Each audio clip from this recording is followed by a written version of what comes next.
Hi guys, thanks for joining me again. This is Wendy Day, and I'm just coming right off of the A3C Festival event, which is a hip hop conference for those of you that don't know. And I received a ton of CDs and business cards at this event, which is always a wonderful thing. Um, I'm not somebody who appreciates receiving music only because there's never a time where I listen to music and then sign somebody. I don't work for a record label. It's not what I do. I often take the music from artists because it means so much to them. When I didn't get a lot of music, I used to listen to all of it. Now I get too much music to listen to.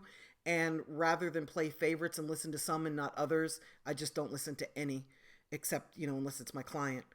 But I did receive a bunch of CDs, and I know you guys are forever going to be giving out music, download cards, CDs. I think an artist should give them to potential fans instead of people that work in the music industry. If somebody's going to sign you to a record label, they're probably not going to sign you based on the sound of your music. They're going to want to see the whole package. They're going to want to take a look at your streaming numbers. They're going to want to see if you're doing shows outside of your own city. Are you getting paid for those shows? How many views, legitimate views, are you getting on your YouTube videos? What is your Instagram following like? What's your Facebook following? What's your Twitter following? What's your Snapchat following? How many fans do you have?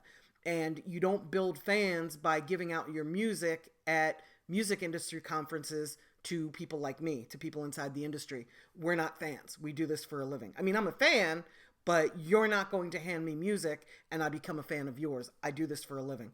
So, all that to say, if you're going to give out music to people, let me be a little bit helpful right now with some examples that I got over this past week.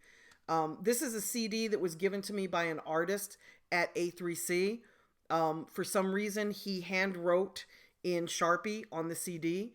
And this is not to blow up this artist because I certainly don't want to cause anybody any embarrassment. But with how cheap it is to print directly onto a CD and even to have stuff printed, you can have 5,000 inserts printed. And this is an insert, right? You can have 5,000 inserts printed for $150. So if you're going to do this for a living and you want to be professional, you're going to have to come off as professional, and just writing in Sharpie is not the move.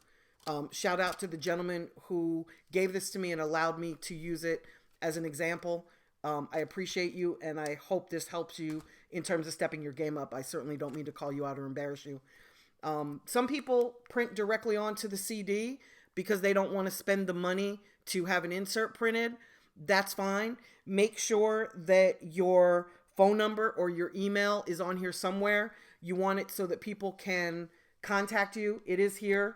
On the gentleman that used the Sharpie, he did not include his contact information. So even if I got really excited, I'd have to go in and Google him, and his name is spelled QUE, which is the same as an artist signed to Atlantic Records. So it's going to be a little hard for me to find this guy who's named Q. And that's another thing when you're choosing your name, even if it's your own name and you've had it forever, make sure there's not already somebody out there who is rapping or singing or performing under that name. And ditto in the past. You need to not only look to see if somebody's an artist today, you need to make sure that there was never an artist using that name. Okay? So basically, this is what your promo item should look like. It should be a printed CD. It should have an insert. And again, you want to have the contact information. Mac Fetty doesn't have his contact information on the physical CD, and you definitely want to, even if you have it on the insert, because most people that still listen to CDs, and there aren't many people anymore, but most people that still listen to CDs, and by the way, in the South, we listen to CDs. So those of you in New York, don't diss them for this. We listen to CDs in the South. But anyway, most people will take the CD out. They'll either burn it to their laptop to listen to it, or they will put it into their car if they still have a car that has a CD player. It'll get separated from this. This will end up somewhere in the trash, most likely. And now, if the person really likes you, they can't get a hold of you because your name and your phone number, etc., are not on there. Here's an example of somebody who did. They have all their contact information on here. They've got the booking information. They've got their email. They've got their Twitter handle. They've got Instagram. And then they've also got a pretty cool looking insert here. So this is what you want to do. You want to make sure that every important piece of information is on your CD in case it gets separated from the insert and the sleeve. That way folks can still find you. Here's another example of one that I got that got it right. This is an artist, and all of his contact information is also in the CD. So this was just a little quick blurb, only because I'm right off of A3C, and I got so much music.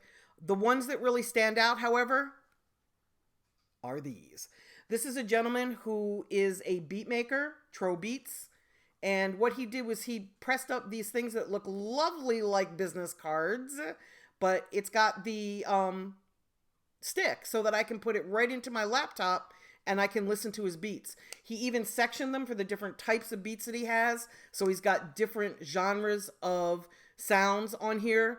And the great thing about this is I can put it into a pocket. I can drop it in my purse. I can hand it to somebody. It's really convenient. And at the end of the day, it just pops right into my computer, my laptop, and I can access the information. And this is great because CDs are becoming obsolete.